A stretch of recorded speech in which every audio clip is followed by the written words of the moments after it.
ADGP Chandrashekhar ವಿರುದ್ಧ ಈಗ JDS ದೂರನ್ನ ಕೊಡೋಕೆ ಮುಂದಾಗಿದೆ. ಸೊ ಮುಖ್ಯ ಕಾರ್ಯದರ್ಶಿ ಶಾಲಿನಿ ರಜನೀಶ್ಗೆ ಈಗ ಜೆಡಿಎಸ್ ದೂರನ್ನ ಕೊಟ್ಟಿದೆ.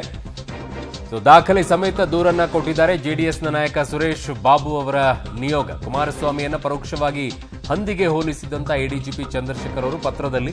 ಸೊ ಎಡಿಜಿಪಿ ಚಂದ್ರಶೇಖರ್ ವಿರುದ್ಧ ಜೆಡಿಎಸ್ ಈಗ ದೂರನ್ನ ಕೊಡೋಕೆ ಹೋಗಿದೆ. ಮುಖ್ಯ ಕಾರ್ಯದರ್ಶಿ ಶಾಲಿನಿ ರಜನೀಶ್ ಅವರಿಗೆ ಜೆಡಿಎಸ್ ದೂರನ್ನ ನೀಡಿದೆ. ದಾಖಲೆ ಸಮೇತ ದೂರನ್ನ ಕೊಟ್ಟಿದ್ದಾರೆ ಜೆಡಿಎಸ್ನ ನಾಯಕ ಸುರೇಶ್ ಬಾಬು ಅವರ ನಿಯೋಗ. ಸೊ ಎಡಿಜಿಪಿ ಚಂದ್ರಶೇಖರ್ ಅವರು ವರ್ಸಸ್ ಈಗ ಕುಮಾರಸ್ವಾಮಿ ಕೇಂದ್ರ ಸಚಿವರ ಜೊತೆಗೆ ಫೈಟ್ ಜಿದ್ದಾಜಿದ್ದಿ ನಡೀತಾ ಇದೆ.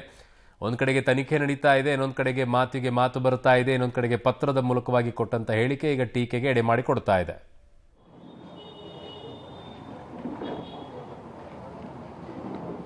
ಇದನ್ನ ಒಬ್ಬ ಸರ್ಕಾರಿ ನೌಕರ ಬರ್ದಿರದ,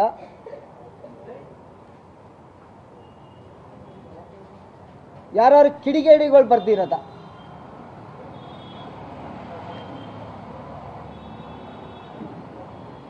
ಇನ್ನೂ ಸ್ಪಷ್ಟನೆ ಆಗ್ತಾ ಇಲ್ಲ.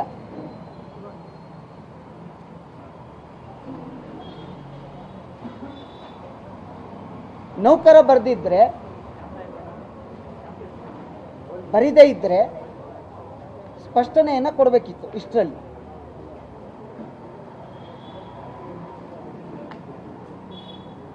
ಅದರಿಂದ ತಿಳಿಗೇಡಿಗಳು ಬರ್ದಿಲ್ಲ ಅಂತ ಅನ್ಕೋತೀವಿ.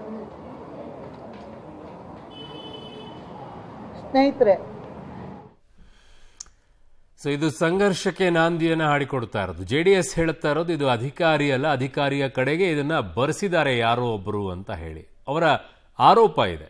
ಆ ನಿಟ್ಟಿನಲ್ಲಿ ಈಗ ದೂರನ್ನ ಕೂಡ ಕೊಟ್ಟಿದ್ದಾರೆ. So that is a procedure. Officers higher ಲೆವೆಲಲ್ಲಿರುವಂಥ ವಿಚಾರದಲ್ಲಿ ಅವರು ಇವರಿಗೆ ಕೊಡಬೇಕಾಗತ್ತೆ. ಈಗ ಎಡಿಜಿಪಿ ವಿರುದ್ಧ ಚಂದ್ರಶೇಖರ್ ಅವರ ವಿರುದ್ಧ ಈಗ ದೂರನ್ನ ಜೆಡಿಎಸ್ ಕೊಟ್ಟಿದೆ.